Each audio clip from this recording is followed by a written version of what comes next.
So today's two teams today are led out by today's match officials: Adam Bromley, John Ross Kelly and Benjamin James.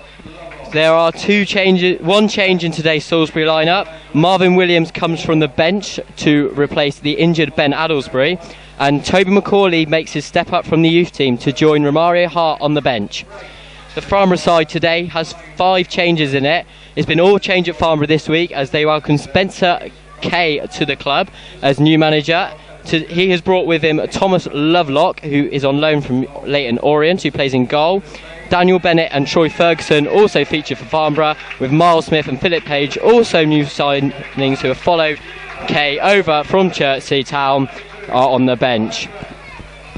Last time the two sides met, it was a 1-0 win to Farnborough in August, and they will be looking to do the double over Salisbury today. But since then, their form has dropped, and in the last 5, they have lost their last 5 games, conceding 22 goals. Salisbury have also struggled recently in the league, playing the top 5, and they have only 1 point to show from that, and that was away at Woking. It's sure to be an interesting game today, as Salisbury, who are 16th, take on Farnborough, who are 19th, in the Blue Square South. And Salisbury kick off today's Blue Square South game between Salisbury and Farnborough. On the right for Salisbury. Play back to Dutton, who loses out to Farnborough's number 8, Philip Apaya, who's clean for on goal. Danny Webb comes back to challenge, but his strike's just wide of the post. There's Dutton caught in possession there, and Salisbury given a wake-up call after 11 minutes of today's game. So it's Anson forward. Header won by Dutton, and Williams is now in the box with the ball. He's driven out towards the left, and Casey will get the ball in. It's into the path of Kelly, who fluffs his shot. It's back in by Alexis, but the shot is weak, and Lovelock can gather.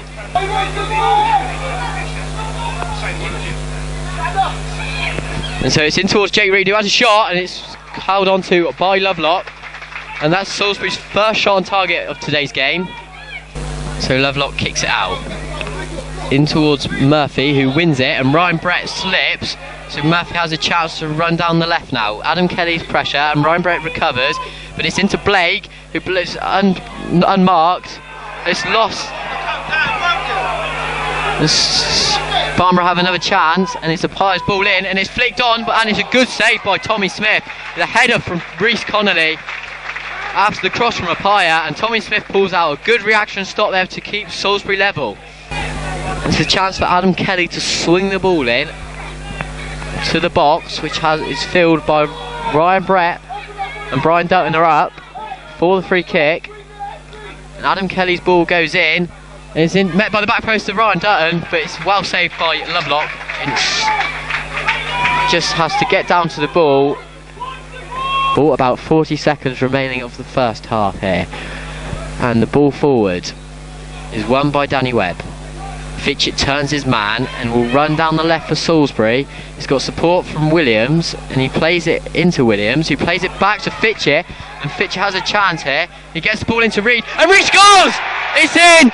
46th minute of the half, and Fitchett manages to get the ball in to Jake Reed, and he's managed to put the ball home past Thomas Lovelock, who's making his debut for Farnborough. And Salisbury are 1 right on the brink of half time. And what a time to get a goal after a poor first half display from Salisbury, and that's a right kick for Farnborough, and Salisbury are 1-0 up here. And Murphy's ball in, challenges Tommy Smith, and he managed to tip it over. This ball towards Reece Connolly again, and Dutton wins the header again. And Farnborough have a player down on the halfway line, but he's back up, and Jake Reed's through on goal here.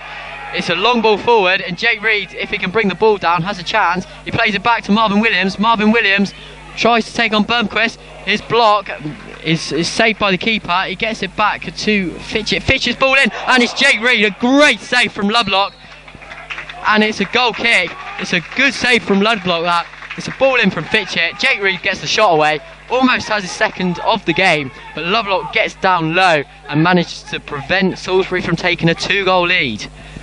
Josh Casey's ball into Reed is lost after he's put under pressure by 2 men, and it's into Murphy on the left now, who runs it inside.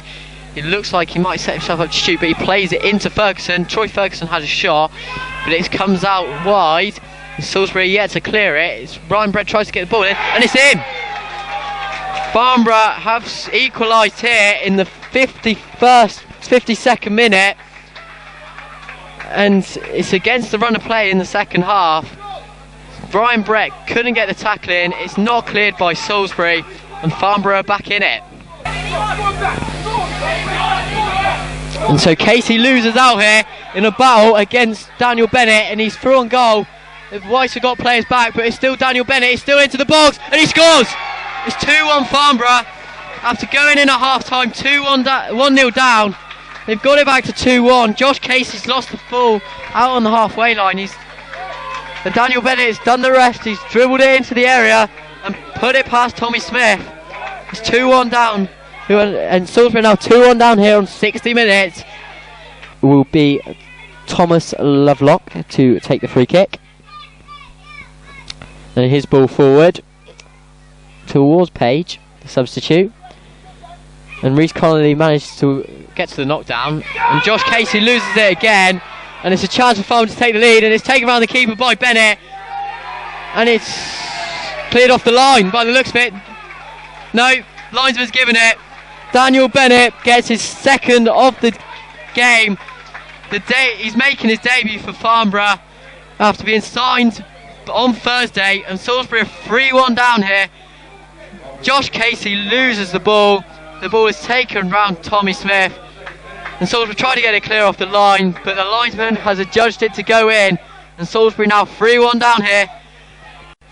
There can only be moments left in this game, and Farnborough look to be on the verge of their first win in 5 games, and it's into the path of Dutton, and that is it. Salisbury lose to Farnborough in the league. They continue their winless run in the league.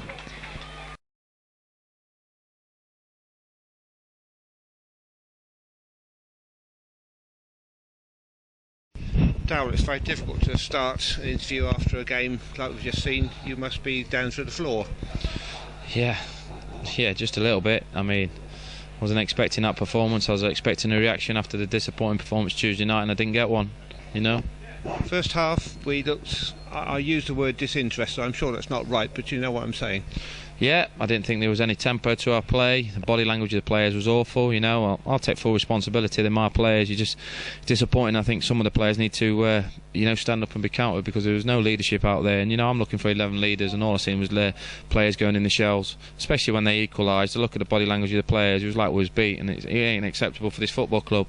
So, at the end of the day, I think a lot of players have had the chances now. Personnel needs to change, because I ain't having that every week, and neither do the fans. It'd be in my head, performances like that get managers the sack. There's no true word. Well, in fact, I understand there have been lots of texts in to BBC Worcester tonight, and some of them are not too kind about anything, and including you.